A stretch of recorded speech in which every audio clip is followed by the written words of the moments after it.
Hello, this is Steve Trone, Director of Teacher Learning, here once again on behalf of the district's Learning and Technology Vision Steering Team with a second of two screencasts.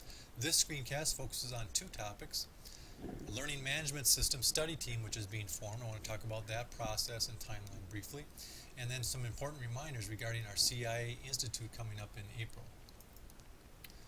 So jumping right in, talking about a learning management system, or LMS. We want to address three questions in the screencast. I also should mention that there's a PDF form, a two-page PDF form attached to the email that the screencast is embedded in. If you want detailed information about these basic questions about learning management system, please refer to that handout. So real briefly here, what is an LMS? Why explore an LMS now at this point in time? And how can teachers be involved in this upcoming study? So what is an LMS? Okay, LMS is a tool for students and teachers. An LMS, or Learning Management System, is a software platform which facilitates workflows for teachers and students. And you might ask, well, what does he mean by workflow? Well, one example would be students submitting work electronically to a teacher and perhaps getting feedback back from that teacher. Some teachers in our district are using a variety of tools right now to do elements of this in terms of submitting work or giving student feedback. If you've had a graduate class at a college or university, whether it be in person, a hybrid class, or online, you may have used a learning management system to submit work and communicate with the instructor and get feedback. It does not drive everything electronically. It does not replace face-to-face contact. It does not replace paper, turning in artifacts or assignments on paper.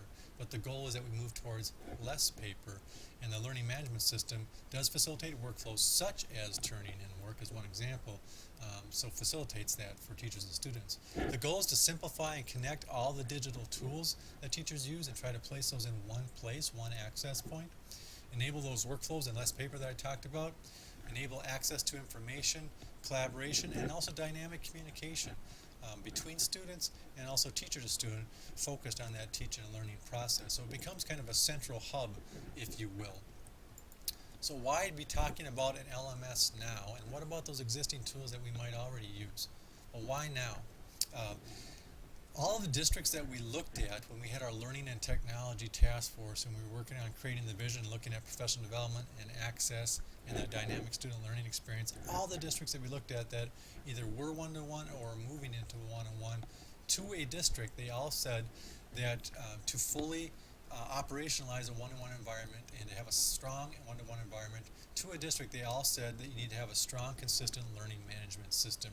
That is really the powerful tool that is enhanced within that one-on-one environment and actually enhances the one-on-one environment. There's a clear benefit for students and parents to have a consistent means of submitting work electronically as students move across our system from one grade to the next, or from teacher to teacher within a school, or from middle school to high school. The goal again is to have a consistent means of submitting work electronically and other workflows that we'll learn about here in the future.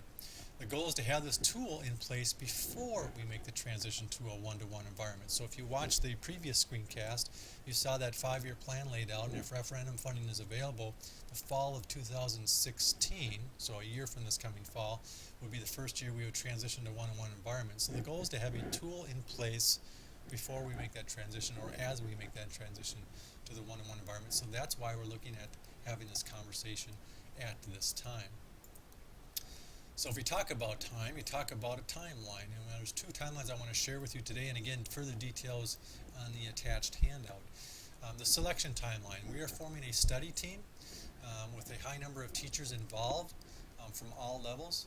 So teachers and administrators and district staff from all levels would be involved in this group that would be formed in February now. And then moving forward, that group would conclude its work by May.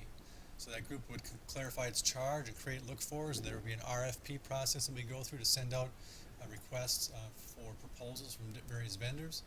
You might be familiar with some LMS tools by name, perhaps, like Blackboard K-12 or Moodle or Edmodo or Schoology or Desire to Learn. There's countless others. So we'll be looking at and narrowing down that list of vendors. There would be vendor presentations. We would have panel discussions with teachers that are actually using these products in other neighboring districts. And the goal will be to select and announce a recommendation from this study team by the end of May 2015. I also should make note that special consideration will be given to how existing tools such as Colab interconnect or interface with the recommended LMS. Every day we see examples across the district of students and staff in all buildings benefiting from the use of Colab. So we want to recognize that as an example and give special consideration about how something like that would interconnect with the recommended LMS. So I wanted to clarify that. So the LMS study team, there would also be an implementation timeline. So if we have our recommendations by May of 2015, we have a year and a half to transition to a tool across the district, to an LMS, a consistent LMS tool. So we would open it up that teachers would have the option to explore and use the LMS tool beginning this coming summer of 2015, and across the following school year, 15-16, with professional development opportunities provided and exploration opportunities provided. That would be optional. And then as we move ahead into the following school year, the goal will be to transition all staff to a consistent LMS tool to coincide with the 2016-17 school year, and that coincides with our one-to-one rollout scenario as well.